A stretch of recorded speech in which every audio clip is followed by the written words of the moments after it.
Hey everybody, thanks for tuning back into OTRAM's YouTube channel. Today I thought I would do a quick video on diagnosing codes 25 and 26 on a 93, 94 Land Cruiser. So this one, it's got codes 93, or codes 25 and 26, which are rich and lean. I've already gone through and looked over the basics. I've made sure there's no tears in the intake boot, no obvious vacuum leaks, no obvious exhaust leaks. So I'm pretty sure it's the oxygen sensors, which, you know, on these with the age, most of the time it ends up being the oxygen sensors, but we want to check and make sure. So what I've done is I've gone ahead and hooked my oscilloscope up back here at the test port, the same port where you put the jumper wire in to count the flashes for the check engine light to get your codes. In the center of that, there's two ports called OX1, OX1 and OX2, and that's the voltage feed for your two oxygen sensors, which makes it really easy to check for signal there. So I've got my oscilloscope leads running back there and plugged in. I've already warmed up the engine, so let me start it up and I'll show you what I've found. So my blue line is my number 1 oxygen sensor. My red line is my number 2 oxygen sensor. As you can see, my red one is switching from rich and lean, and my blue trace is doing nothing. And you can see, even if we rev it up some,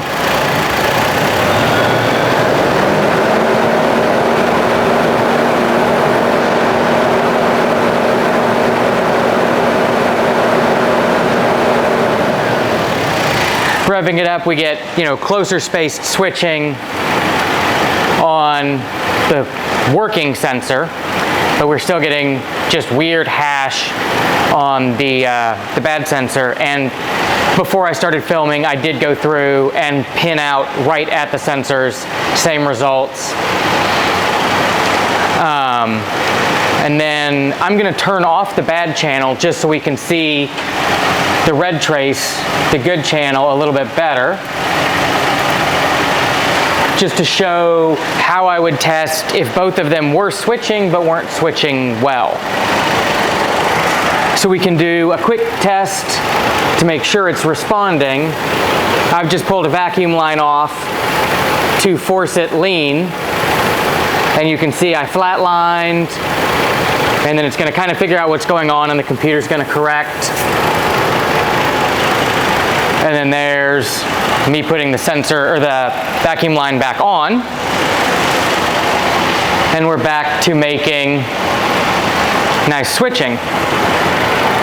And then I can spritz a little bit of starter fluid, or a little too much starter fluid, into the air filter, and I killed the motor because I ran it too rich.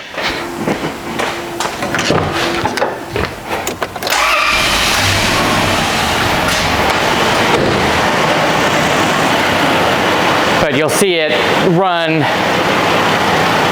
to the higher side of things before it clears out that starter fluid before it starts switching again. So that's what the good oxygen sensor should do. So we know the blue one, we turn it back on. We know that one's bad because it's not responding. So let me throw some new oxygen sensors in, and I'll bring you back as we verify the repair. Okay, so I've already gone ahead and installed the new oxygen sensors and warmed the truck back up to operating temperature. So spoiler alert, I already know that the new oxygen sensors fixed this, but I'll go ahead and start the truck and zoom you in and show you the pattern of what they look like when both of them are working.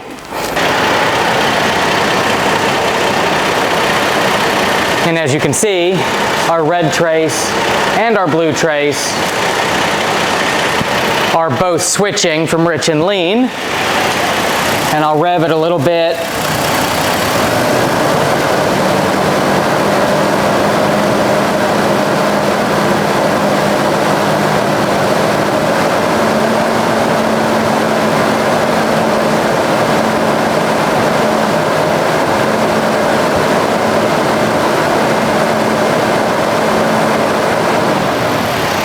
And you can see when we rev it, the switching gets a little bit faster. They're both going, you know, the same height, back and forth. So we're good to go now. Code 2526 is sorted.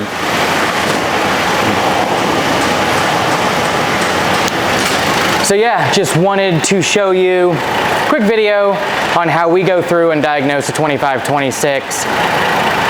You could probably do it with a voltmeter, like an old school analog one where you could watch the needle.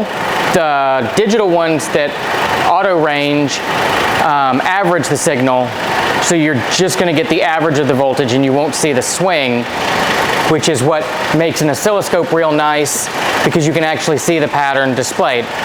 Anyway, hope this was helpful for somebody that's tracking down 2526 codes. If you enjoyed this video, found it useful, please like and subscribe, and I'll catch you later. Thanks, bye.